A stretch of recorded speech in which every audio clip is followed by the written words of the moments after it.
mondiale, nationale et internationale, c'est sur la radio-télévision Fades Maïgi. Soir actualité, il est 18h. L'heure a sonné pour un nouveau rendez-vous de votre journal.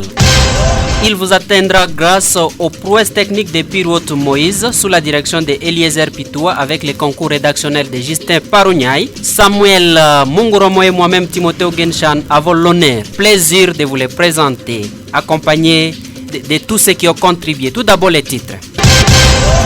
Décès la nuit du dimanche à ce lundi à la prison centrale de Mahagi. Nous vous déclinerons l'identité de la personne dans ce journal, dans lequel vous suivrez également les sons du directeur de la prison, du représentant des prisonniers et de Maître Jacques, un activiste des droits de l'homme.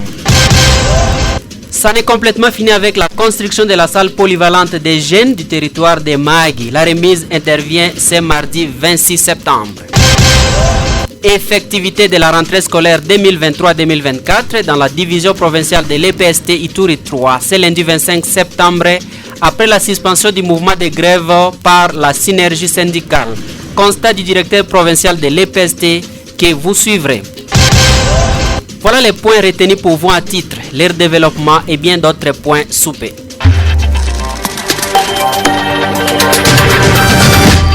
Commençons par quelques pages en flash. Changement effectif à la tête du parquet près le tribunal de paix de Mahagi. Ceci avec l'arrivée à Mahagi, c'est lundi 25 septembre 2023, du premier substitut du procureur de la République. Signalons que M. Wasso Massangu, venu du parquet près le tribunal de grande instance de Bunia, remplace M. Kakule Kikai Pascal, promu au grade de procureur de la République et affecté à Kamituga.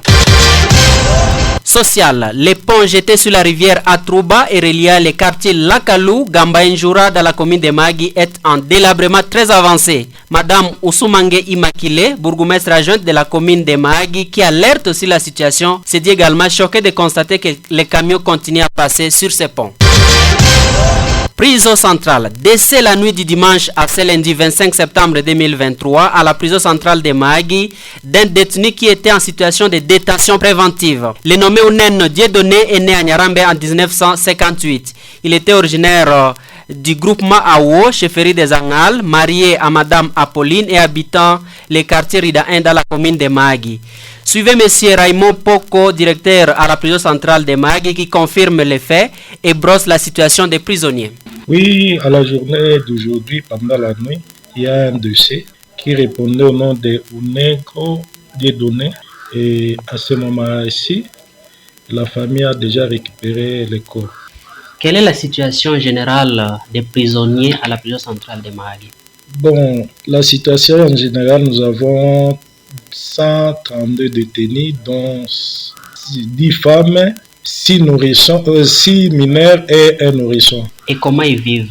Bon, l'État il nous donne l'argent pour les faire manger, mais l'argent là est trop petit, insuffisant. Bon, j'ai fait de mes miens pour les nourrir jour en jour. Depuis que je suis ici, les détenus mangent chaque jour. Mais j'ai fait de mes miens avec des petits qu'on me donne, les petits l'argent là. Je les fais manger chaque fois, une seule fois. Chaque jour, une seule fois. Et c'est trop petit. Vous savez, les gens d'ici, ce sont des villageois qui mangent beaucoup. Et manger une petite quantité, c'est insuffisant pour eux. C'est pour cela que vous trouverez ici, il y a beaucoup de malnutris. Merci. À part cette nouvelle, est-ce qu'il y a aussi des personnes qui sont malades à la prison? Il y en a beaucoup. Puisque j'ai trouvé les cas de malnutris sont beaucoup ici. Je lutte quand même avec les paix qu'on me donne. J'achète un peu de médicaments et de la nourriture, mais c'est insuffisant. Avez-vous un message à lancer aux autorités et à toute personne de bonne volonté? Oui, j'ai le message à lancer aux autorités. Vous savez, avec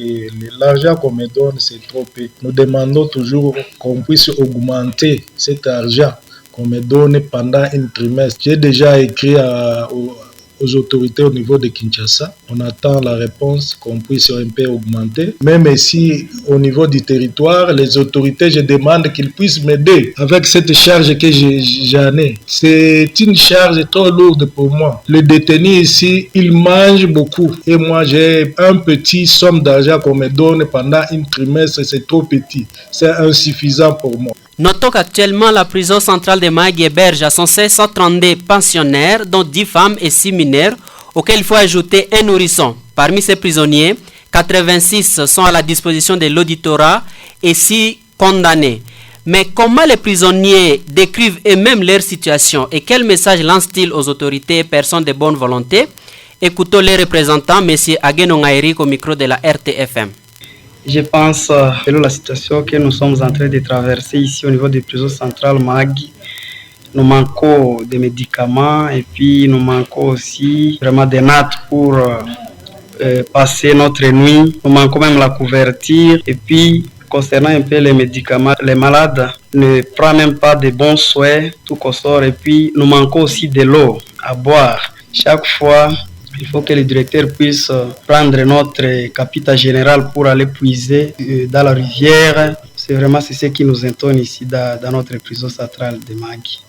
Vous arrivez quand même à manger tous les jours? Oui, nous arrivons à manger, mais cet aliment n'est pas suffisant vraiment. Mais le directeur nous fasse au moins tout moyen que nous mangeons au moins par jour, au moins une petite quantité. Concernant un peu notre nourriture, nous mangeons parfois la pâte avec les haricots et parfois des choux avec des pâtes, parfois les haricots avec des patates douces.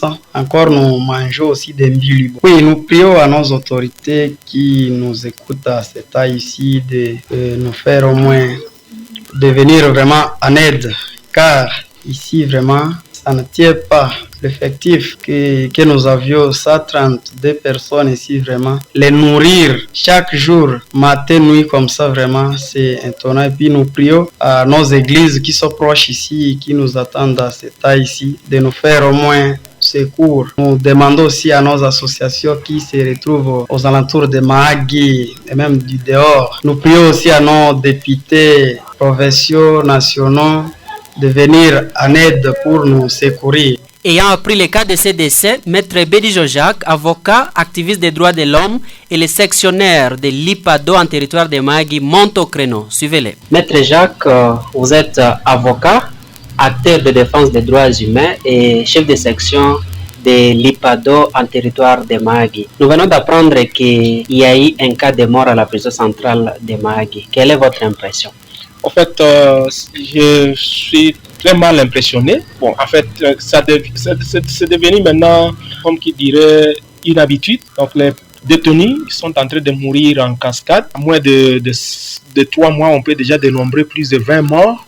Et ce qui vraiment énerve pas seulement les humains ou aussi les acteurs ou activistes des droits humains, mais aussi ça peut énerver aussi la loi parce qu'on ne peut pas mourir en tant que détenu sans être condamné. C'est vraiment énervant et ça révolte aussi. Qu'est-ce que Maître Jacques propose pour qu'on en finisse une bonne fois pour toutes avec cette situation et quel est le rapport en tant qu'activiste des droits de l'homme? Écoutons-les répondre.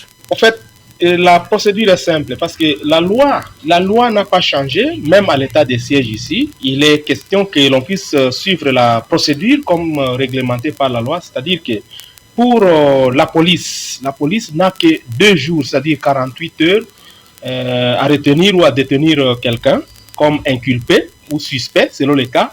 Mais lorsque le fait n'est pas encore établi, la police n'a qu'un seul choix, c'est-à-dire de pouvoir saisir ou transférer les dossiers au niveau du parquet auprès du ministère public, c'est-à-dire le magistrat au niveau du parquet pour la suite de l'instruction. Et là aussi, on n'a que 5 jours, pas plus. C'est-à-dire après 5 jours, le magistrat n'a pas, n'est-ce pas, à détenir quelqu'un. Mais ici, on remarque, par exemple, écoutez, à partir de n'est-ce pas, de l'état de siège tel que promulgué, jusqu'aujourd'hui, il y a plus de 2 ans. Il y a des détenus qui ont été arrêtés avant ou même pendant cet état de siège. Jusque-là, est-ce qu'il faut parler de 5 jours? Alors que le magistrat du parquet, militaire ou civil, n'a que 5 jours, pas plus. 5 jours seulement à compter. Et à ce moment-là, il n'a qu'un seul choix, c'est-à-dire si le fait est établi selon lui, il n'a que le seul choix de transférer le dossier au niveau du tribunal compétent pour la suite de l'instruction. Et donc, là, on va s'attendre à la condamnation de cet inculpé ou détenu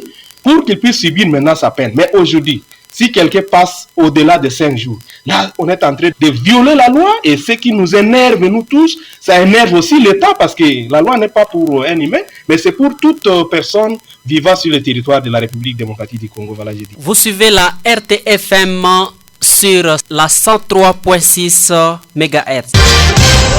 Ça n'est fini avec la construction de la salle polyvalente des jeunes du territoire de Mahagi. La remise intervient ce mardi 26 septembre. Samuel Mungoromo. Vous le dites bien, M. Genshan, un projet offert par Alerte Internationale avec l'appui financier de l'Union européenne, exécuté par l'entreprise La Colombe dans le cadre du projet Nashiriko Masikilizano.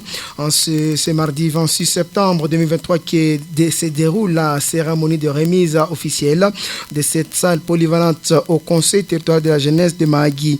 La cérémonie se déroulera au sein de cette même salle assise au boulevard Tataougarou, quartier Dri, à diagonale avec les bureaux de la DGI, et tout commence à partir de 10h. Effectivité de la rentrée scolaire 2023-2024 dans la division provinciale de l'EPST Ituri 3, c'est lundi 25 septembre 2023, après la suspension du mouvement de grève par la synergie syndicale. Constat du directeur provincial de l'EPSP et les points avec Samuel Mungoromo. Vous le dites bien, effectivité de la rentrée scolaire 2023-2024 dans la division provinciale de l'EPST Ituri 3, c'est lundi 25 septembre 2023, après la suspension du mouvement de grève par la synergie syndicale. Le directeur provincial appelle les enseignants à mettre les stratégies pour récupérer les retards. Christo Bobozo, accompagné du directeur de Dinakopé, ont effectué une ronde dans quelques établissements. Voici les constats au micro de Jacques de la RCC. Moi-même, j'étais sur terrain ce matin, accompagné du directeur provincial de Dinakopé. Nous avons fait quelques tours dans les écoles de Mag ici et le constat était positif. Nous avons remarqué que les cours ont alors effectivement commencé. Parce que depuis le 4 septembre, il n'y avait que les écoles privées agréées qui fonctionnaient jusque-là. Mais les écoles publiques comme telles ne fonctionnaient pas à cause du mouvement de grève que tout le monde connaît. Et les enseignants étaient là en train de donner cours aux enfants. Ils avaient toute une liste de revendications à faire, ce qui n'était pas non plus non fondé, mais je pense que pour la plupart des cas, ils devaient attendre les résultats à partir du gouvernement central. Les revendications sont certes déjà sur la table du ministre et nous pensons que dans les tout prochains jours, il pourra donner des solutions à son niveau. Mais nous félicitons les enseignants parce qu'ils ont compris jusque-là qu'en attendant la résolution de leurs revendications, il fallait commencer avec. Partout où nous sommes passés, on a trouvé des parents qui étaient encore là pour inscrire leurs enfants, bien que l'État est quand même dépassé, mais on a trouvé par-ci par-là que les chefs d'établissement continuent encore à inscrire les enfants. Mon message d'abord, c'est pour les parents. S'il y a encore de parents qui gardent leurs enfants à la maison, je leur demande d'envoyer les enfants à l'école. Et de deux, je fais un message aux enseignants. Comme ils ont déjà repris avec les cours, qu'ils soient guidés par leur conscience professionnelle. C'est-à-dire qu'ils enseignent effectivement et qu'ils mettent sur pied des stratégies pour récupérer les retards causés par ce mouvement de grève. Et aussi aux gestionnaires, je leur demande de faire le suivi et de faire en sorte que les activités scolaires reprennent normalement à tout le niveau de notre province éducationnelle. Restons un instant dans cette page de l'enseignement. La nouvelle technologie, cheval de bataille du directeur provincial de Dinakopé Ituri 3, Paul Petieyenga, invite tous les acteurs de l'EPST ce mardi 26 septembre à une séance de travail et de formation à l'église ici à 10h. Il était sujet au micro de l'RTF1. Dans le cadre de la vulgarisation de l'outil numérique, de la paye des enseignants, nous demandons à tous les gestionnaires, en l'occurrence la direction provinciale de l'EPST Ituri 3, l'inspection principale de l'Ituri 3, les coordinateurs diocésains des écoles catholiques Mahagi Nyoka, les sous-provèdes de Mahagi 1, la CK20, là ici, les agents et cadres de la direction provinciale de la Dinakopé, tous les chefs d'établissement de la place qui doivent être accompagnés de quelques enseignants qui ont des téléphones intelligents, tous les chefs de poule et leurs agents, ainsi que les partenaires éducatifs, la société civile, les syndicalistes, l'ANAPECO, pour cette activité qui se tiendra à l'église de là ici à partir de 9h. Nous sommes en train de vulgariser ça pour que les enseignants ne se dérangent plus pour que tout le monde arrive à savoir si l'argent est déjà arrivé à l'Eurobank, si l'argent est déjà arrivé à Caritas, si on a déjà commencé à payer les salaires, si on a déjà commencé à payer le frais de fonctionnement. Donc c'est vraiment un outil qui a beaucoup de menus. Par là, nous pouvons aussi découvrir les noms des gens éligibles à la retraite, les noms des agents qui sont déjà retraités, la géolocalisation. Bref, c'est une innovation au sein de notre service. L'information en dehors du territoire des Mahagi. Connaître l'historique de l'année de l'arrivée de la 31e brigade de défense principale à Mambasa depuis 2014 et 2015. C'est ce qui a fait l'objet d'un échange ce lundi 25 septembre entre les commandants seconds chargés des opérations et renseignements, le colonel Mwimba Jean-David et les vieux sages ainsi que la société civile. Tous ravis de cet échange qui pourrait produire un bon fruit dans l'avenir de l'ensemble de la situation sécuritaire de par la mise en clair de son histoire. Le colonel Mwimba Jean-David s'est félicité de la bonne volonté de sa population et promet utiliser toutes les stratégies pouvant mettre à l'aise l'ensemble de la population de Mambasa. On l'écoute. Vous savez, pour continuer vers le futur, il est tout à fait normal de connaître son passé. C'est dans la recherche de connaître le passé que je les ai invités, les 4 sages, vieux sages, mais il y a un qui s'était excusé, c'est M. Mangala Martin, si je ne me trompe pas. Et les 3 sont arrivés dans mon bureau et nous avons échangé avec liberté, avec pertinence. Voilà. Et il est tout à fait normal qu'il m'a promis qu'il va s'entretenir avec le jeune, parce que c'est la même question que le jeune et la société civile dans son entièreté avait posé à ces 4 vieux sages. Donc ils vont devoir échanger avec eux demain et peut-être ils vont conclure et ils vous donneront un message en rapport avec ça. Nous passons à la page sportive avec Samuel Munguromo. Eh bien, vous le dites bien, Ougenchan, procès verbal de réception, traitement des publications provisoires de la liste des candidats retenus pour les élections du nouveau comité du cercle de football des Mahagi. Un CEFMA en sigle à date du jeudi 28 septembre 2023. Il faut noter que c'est par liste, la liste numéro 1. On retrouve comme candidat président M. Atido Acheonga Petroluk, alors que la liste numéro 2 c'est Uchaya Prosper Ungeoun.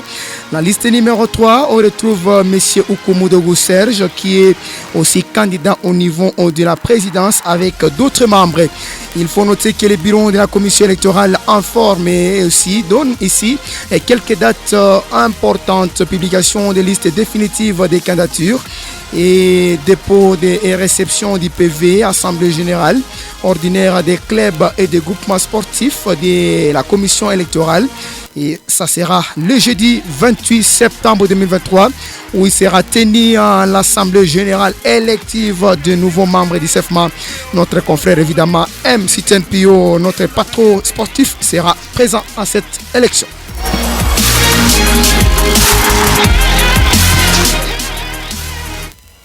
Ainsi prend fait votre journal, mais avant de nous quitter, suivez le rappel de ces principaux points. Dès la nuit du dimanche à ce lundi à la prison centrale de Mahagi, nous avons décliné l'identité de la personne dans ce journal, dans lequel vous avez également suivi les sons du directeur de la prison, du représentant des prisonniers et de Maître Jacques, un activiste des droits de l'homme. Ça n'est fini avec la construction de la salle polyvalente des jeunes du territoire de Mahagi. La remise intervient ce mardi 26 septembre. Effectivité de la rentrée scolaire 2023-2024 dans la division provinciale de l'EPSP Ituri 3, c'est lundi 25 septembre. Le constat du directeur provincial de l'EPST que vous avez suivi dans ce journal. Voilà, nous bouclons la boucle de cette édition du journal co-présentée par Samuel Munguromo et Timothée Ougenchan. Dans l'espoir de vous retrouver dans une prochaine édition, prenez jalousement soin de vous.